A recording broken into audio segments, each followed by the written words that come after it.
අද අපි කතා කරන්නේ ලංකාවේ ජල පෝෂක ප්‍රදේශ පිළිබඳව. ලංකාව කියන්නේ ජලය අතින් ඉතාමත් පොහොසත් රටක්. ලංකාවට ලැබෙන වැසි ජලය රැස් කර ගංගා ඇලදොලවලට මුදාහරින භූමිය අපි හඳුන්වන්නේ ජල පෝෂක ප්‍රදේශ කියලා. ශ්‍රී ලංකාවේ ප්‍රධාන ජල පෝෂක පිහිටා තිබෙන්නේ මධ්‍යම කඳුකඩේ.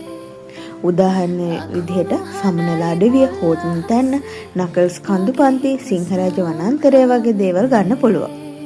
ජල පෝෂක ප්‍රදේශ කියන්නේ කැලෑවක් විතරක් නෙමෙයි. ඒවා රටේ හදවතත් වෙනවා.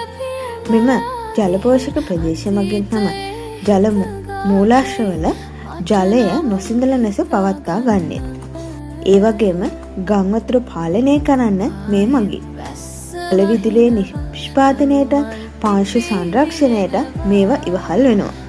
නමුත් අවාසනාවකට මෙන් අද වන විට අක්‍රමවත් ඉදිකිරීම, නීති විරෝධී වගා කිරීම, පරිසර දූෂණය නිසා මේවා විනාශයට පත් වෙලා තියෙනවා. මේ නිසා බහුල ස්වභාවික විපත් ඇතිවීමේ අවදානමත්